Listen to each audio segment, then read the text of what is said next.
Hello everyone, आज हम लोग समझेंगे स्पेसिफिक रिलीफ एक्ट 1963 के अंदर सेक्शन 10 को, जो डील करता है cases in which specific performance of contracts are enforceable.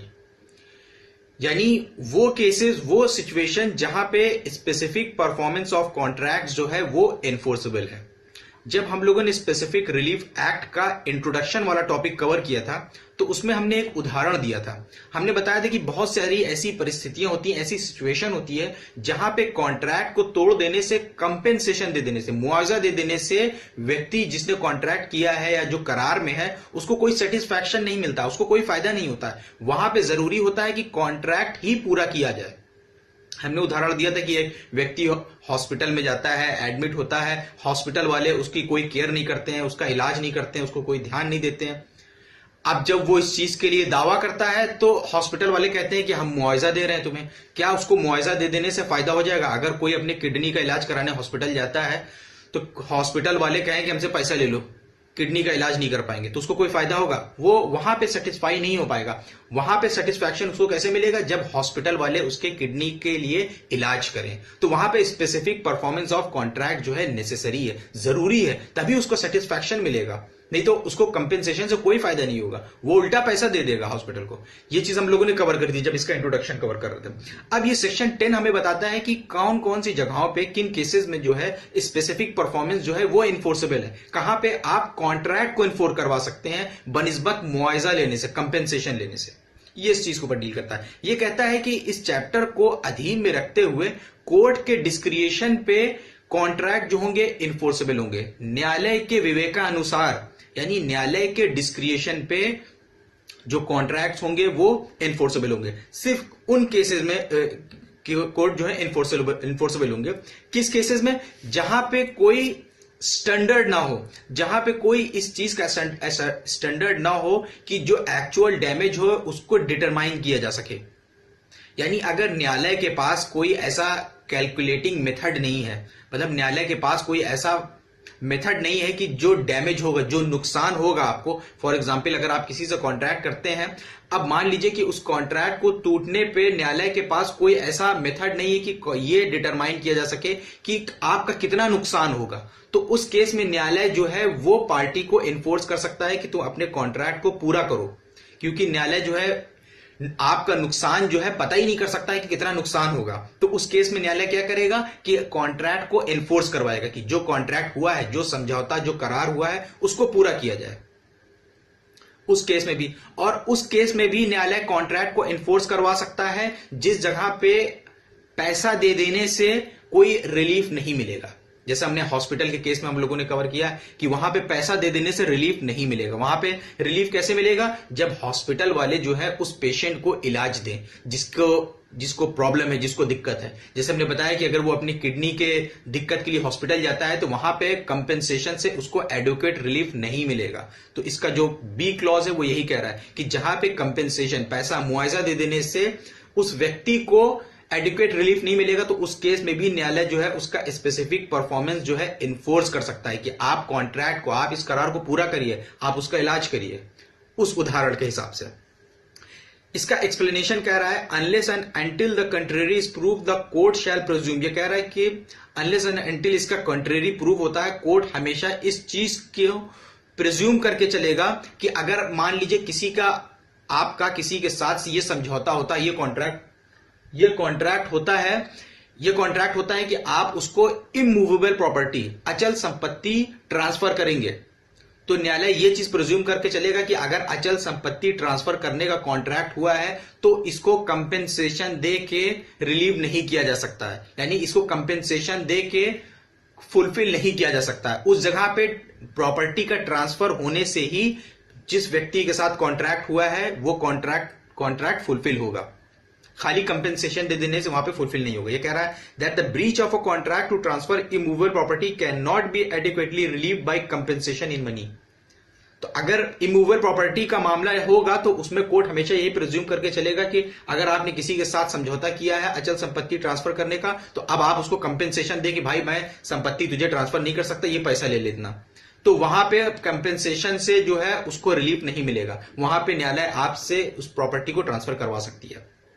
लेकिन ये कह रहा है कि जब मूवेबल प्रॉपर्टी की बात आएगी, यानी चल संपत्ति की बात आएगी, तो उस केस में न्यायालय इस चीज को प्रिज्यूम करके चलेगी कि अगर चल संपत्ति आप किसी को देने के लिए कॉन्ट्रैक्ट करते हैं पर नहीं देते हैं, उस जगह पे अगर आप पैसा दे देते हैं तो ये सफिशिएंट मान लेगी, उसको मान लेगी कि हाँ ये एक सफिशिएंट रिलीफ है, ये सफिशिएंट रिलीफ मान लेगी। लेकिन उस केस में नहीं मानेगी जिस केस में जो चल संपत्ति है वो कुछ वैल्यूएबल है, वो कुछ वैल्यूएबल है जिसको आसानी से हासिल नहीं किया जा सकता है, जिसकी मार्केट वैल्यू बहुत डिफरेंट है, जो मतलब बहुत डिस्टिंक्ट क्वालिटी की है। Where the property is not an ordinary article, अगर वो कोई ऑर्डिनरी आर्टिकल नहीं है, वो कुछ स्पेशल वैल्यू की है, उसका कुछ इंटरेस्ट जुड़ा हुआ है प्लेंटिफ से, वो कुछ इंटरेस्ट वाली है उसकी, which are not easily obtainable in the market, market में इजिली ऑब्टेनेबल नहीं है, आसानी से मार्केट में नहीं मिलती। जैसे कोई एंटीक सामान हो गया, आज से 100 साल 200 साल पुराना कोई चश्मा हो गया जो आज मार्केट में इजिली नहीं मिल सकता, या आज से 20 साल 30 साल पुरानी कोई कार हो गई मर्सिडीज की जो आज नहीं मिल पाएगी, तो इस तरह की कोई चीज के लिए वो इन्फोर्स करवा सकता है, भले ही वो चल संपत्ति हो। Where the property is held by the defendant, जहां पे प्रॉपर्टी जो है डिफेंडेंट द्वारा हेल्ड की गई है एज अ एजेंट और ट्रस्टी ऑफ द प्लेंटिफ। अब एक केस था निवार्ती गोविंद इंगेल वर्सेस आर.बी. पाटिल 1997 का। क्या केस था? निवार्ती गोविंद इंगेल वर्सेस आर.बी. पाटिल 1997 का था सुप्रीम कोर्ट के अंदर। इसके अंदर क्या हुआ था कि एक औरत ने अपने एक रिलेटिव से कुछ पैसे उधार लिए और इस उधार के लिए मतलब मॉर्गेज किया था उसने पैसा उधार लेके अपनी एक संपत्ति उसके बेटे के नाम एग्जीक्यूट कर दिया। एक औरत ने कुछ पैसा उधार लिया एक व्यक्ति से, अपने रिश्तेदारी से लिया था और उसके बेटे को अपनी संपत्ति को एग्जीक्यूट कर दिया।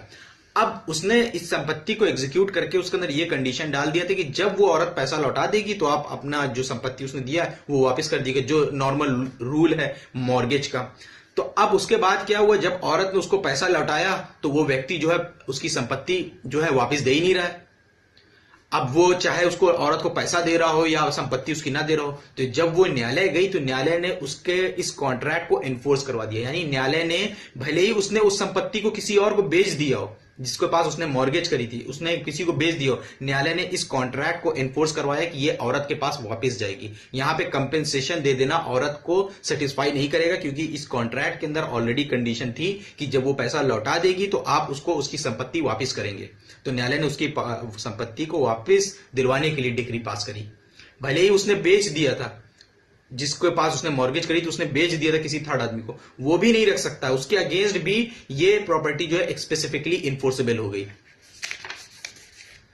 अब इसके अंदर अनरीजनेबल डीले करने पर, जैसे मान लीजिए कि यहां पे जो कॉन्ट्रैक्ट होता है इसके अंदर जैसे कुछ शर्तें रख दी गई हैं कि जैसे मतलब प्लेंटिफ जो है वो भी अपना पार्ट परफॉर्मेंस जो है कॉन्ट्रैक्ट को करने के लिए तैयार हो, वो भी जो कॉन्ट्रैक्ट का पार्ट वो करने के लिए तैयार हो और अनरीजनेबली डीले ना कर रहा हो। अगर डीले कर रहा है और डीले जो है उस कॉन्ट्रैक्ट के अंदर एक एसेंस है, मतलब कि टाइम रखा गया है उस कॉन्ट्रैक्ट के अंदर, अगर वो डीले कर रहा है तो तब वो इस चीज को एनफोर्स नहीं करवा पाएगा। अगर इसके अंदर टाइम जो है एक एसेंस है, if it was made an essential element by a subsequent notice, या बाद में इस चीज की नोटिस कर दिया गया हो कि टाइम जो है इसके अंदर इंपॉर्टेंट है, या डीले जो है वो अनरीजनेबली किसी नेग्लिजेंस के वजह से या ध्यान नहीं दे रहा है वो किसी वजह से, कोई अनरीजनेबल वजह से, unreasonable and long, it amounts to abandonment of the contract, उस केस में भी मान लिया जाएगा कि ये कॉन्ट्रैक्ट अबैंडन हो गया है, तो हो सकता है कि उस केस में एनफोर्स ना हो।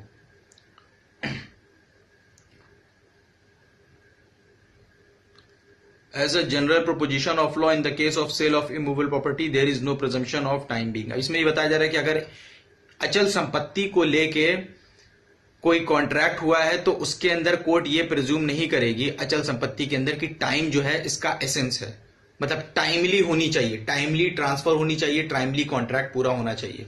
तो इमूवेबल प्रॉपर्टी के केस में कोर्ट ये चीज प्रिज्यूम नहीं करेगी, सिर्फ उस केस में where the express terms of the contract के अंदर एक्सप्रेस तौर से इस चीज को लिख दिया गया है कि टाइम जो है इसके अंदर इंपॉर्टेंट है, या from the nature of the property के नेचर से ऐसा लग रहा है, या तो from the surrounding circumstances, for example the object of making the contract. तो ये हम लोगों का सेक्शन 10 कंप्लीट हो गया है।